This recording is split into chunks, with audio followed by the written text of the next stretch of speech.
ATMകൾ പ്രവർത്തനരഹിതമായത് വിഷു വിപണിയെയും പ്രതികൂലമായി ബാധിച്ചു. വിഷു വിപണി ലക്ഷ്യമാക്കി മുതൽ മുടക്ക് നടത്തിയ വഴിയോര കച്ചവടക്കാരെയും ചെറുകിട കച്ചവടക്കാരെയും പ്രതിസന്ധി ദോഷകരമായി ബാധിച്ചു. ഭൂരിഭാഗം ATMകളും അടഞ്ഞുകിടക്കുകയാണ്. ബാങ്കിൽ നിന്നും നേരിട്ട് പിൻവലിക്കുവാനുള്ള പണത്തിന് പരിധി ഏർപ്പെടുത്തിയോടുകൂടിയാണ് വിഷു വിപണി പ്രതിസന്ധിയിലായത്. വിഷു കച്ചവടം ലക്ഷ്യമാക്കി വൻതോതിൽ മുതൽ മുടക്കിയ വഴിയോര കച്ചവടക്കാരും ഇതോടെ പ്രതിസന്ധിയിലായി. ആവശ്യത്തിന് പണം കൈയില്ലാതായതോടെ വിപണിയിലെത്തുന്നവർ വാങ്ങുന്ന സാധനത്തിന്റെ അളവിലും എണ്ണത്തിലും വൻതോതിൽ കുറവും വരുത്തി.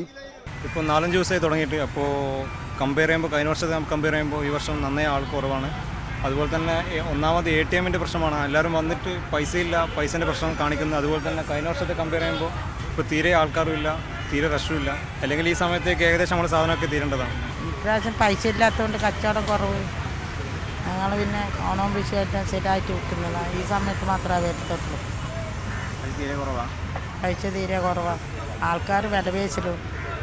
വിഷുവിന് ഒരു ദിവസം മാത്രം ബാക്കിയിരിക്കെ പ്രതിസന്ധി പരിഹരിച്ചില്ലെങ്കിൽ സ്ഥിതിഗതികൾ കൂടുതൽ വഷളാവാനാണ് സാധ്യത. ന്യൂസ് 18 കണ്ണൂർ.